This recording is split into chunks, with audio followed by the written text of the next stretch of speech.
Tudum, tum, pá. Um dia esse canal vai ter uma vinheta. Fala, gente!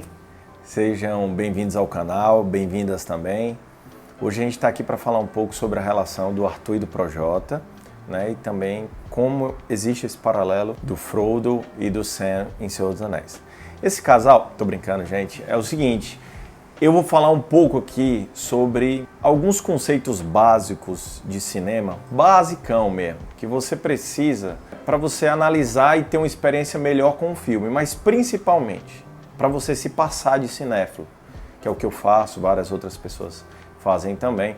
Então, ao final desse vídeo, né, um vídeo curto, vocês vão receber a carteirinha de vocês de cinéfilo, já vão poder fazer comentários com mais propriedade, enfim, de alguma forma usar isso. É engraçado que quando você fala a palavra cinéfilo, imediatamente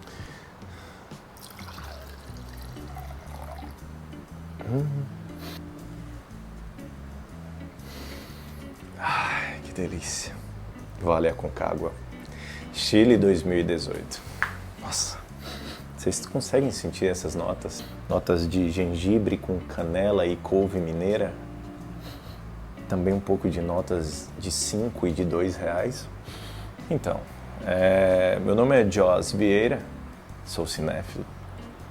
E quero dar algumas dicas para vocês. Como, por exemplo, um cinéfilo que não conhece fotografia, ele desconhece a obra de Bob Burks, Lubezki e também de Roger Dickens. São os únicos 3 que eu conheço, mas é o suficiente. Inclusive, muda essa fotografia.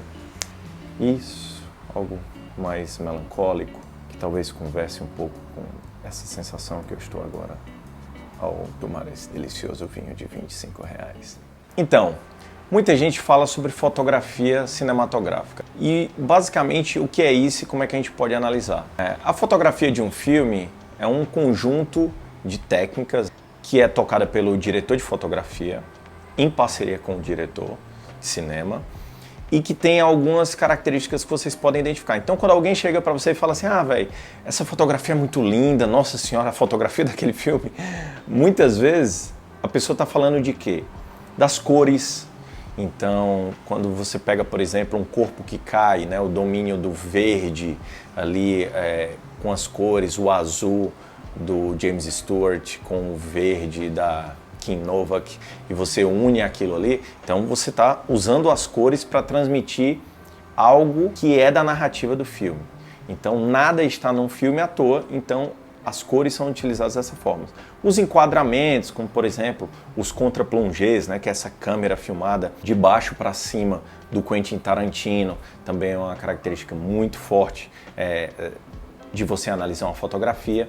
A iluminação também pode falar um pouco sobre um personagem, seja a dualidade dele em relação a, cara, esse cara ele é do bem, ele é do mal, colocar um pouco de metade sombra, metade para mostrar, enfim, os conflitos que ele está passando. Então, a penumbra de um personagem, tudo isso faz parte da fotografia e também o uso das lentes, né? Então, lentes que podem em algum momento até deformar para gerar uma situação de estranheza, né? Pegar, por exemplo, planos, né? Aqueles planos enormes, por exemplo, dos filmes do Sérgio Leone, né, de Velho Oeste, que dá uma ideia da magnitude, colocando o personagem bem pequenininho ali na tela para, inclusive, revelar um pouco disso. Então, isso está falando um pouco da fotografia. Então, vocês já entenderam aí, né, como é que é mais ou menos a fotografia. Analisou fotografia, está falando basicamente de cor, enquadramento, lente e iluminação. Sabendo disso, já sabe mais ou menos o suficiente. Deixa eu ajeitar essa porra aqui. Ótimo. Alguns de vocês devem ter se perguntado: um bom vinho num copo de chopp. Esse cara não sabe de nada. Porque você não entendeu a mensagem do roteiro do filme. Um roteiro, ele precisa muito de cuidado e carinho para que ele não seja tão expositivo. Ou que ele não siga uma estrutura clássica, como a novela vague francesa. Tá quente.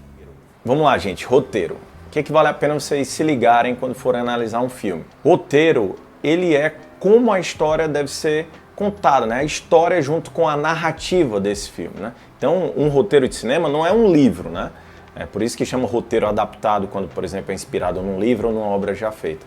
Isso quer dizer o quê? Basicamente, você pega aquela obra e você transforma exatamente como vai ser filmado. Então, uma cena, por exemplo, o roteiro de Cidade de Deus, que é um clássico de você analisar, onde ele vai falar ali exatamente o que vai acontecer, como é que está o ambiente, alguém vai chutar uma bola. Então não é só os diálogos que são colocados, mas sim como é que deve ser filmado aquele filme, né? Então o roteiro é a alma do filme. Como é que você pode analisar, por exemplo, um roteiro bom? Ver se ele não tem muitos diálogos expositivos, ou seja, a pessoa está com medo e fala assim, ai meu Deus, eu estou morrendo de medo. Se ele já está dando a entender pela atuação que ele está com medo, ele não precisa expor aquele sentimento por meio de palavras. Então, às vezes, um corte, um close-up num ator já funciona para você entender que aquele cara está com medo. Então, isso o roteiro trabalha. A criação dos diálogos também pode falar muito da riqueza de uma cena que pode engrandecer pela fala dos personagens. Se você botar uma boa atuação, mas com falas ruins, mal feitas, isso também não vai dar certo. Então, acho que a narrativa, os diálogos e a exposição da história formam algo que é importante para vocês entenderem se presta ou não um roteiro, para vocês analisarem. Óbvio que se a história é inventiva, o ritmo dessa história também está tudo no roteiro, junto com a direção. A direção está em tudo, né? Mas o roteiro, ele inclusive dá o ritmo, porque se ele for um roteiro muito longo, ou tiver muitos furos, ou se ele tiver muita gordura em algum aspecto, vai estragar a experiência de vocês. Entendeu sobre o roteiro? Vamos pro próximo. Inclusive, você já viu o Cidadão Kane? Então, gente, estou aqui nesse friozinho gostoso de Guaramiranga. Nossa, só esse vinho para me esquentar. E o Vieira falou, Joss, fala um pouco sobre atuações. O que fala de atuações? Pega qualquer filme do Stanley Kubrick, qualquer coadjuvante, e você verá que ele vai conseguir extrair o máximo de cada ator. Bom, gente, o que falar sobre atuações? Parece que é algo que a gente domina, porque necessariamente é como a gente se sente após o ator ter feito algum gesto, ou ter alguma fala, ou despertar algum tipo de emoção. Mas você pode analisar a atuação em algumas camadas. Uma delas é o quão aquele ator te passa a verdade sobre aquele filme. O segundo ponto é diferenciar a atuação exagerada ou muito caricata de uma atuação mais minimalista. As pessoas tendem a ver essas atuações com mais ímpeto, mais força, como sendo muito melhores do que atuações mais minimalistas. A atuação, ela existe para o filme. Quando você pega Manchester à beira-mar, a atuação do Casey Affleck, por exemplo, é uma atuação minimalista, é uma atuação de dor de uma pessoa que vive um luto profundo. E é uma atuação incrível, ele inclusive ganhou o Oscar na época de melhor ator coadjuvante. Quando você pega uma atuação da Viola Davis, por exemplo, é uma atuação onde dão personagens fortes para ela, falas, emoções muito à flor da pele, que isso faz com que ela também tenha um impacto muito grande para aquela narrativa. Óbvio, é importante também falar que tem filmes que são feitos para o personagem. Vamos comparar agora dois personagens com atuações diferentes. Coringa do Heath Ledger, Coringa do Joaquin Phoenix. Coringa do... também o último...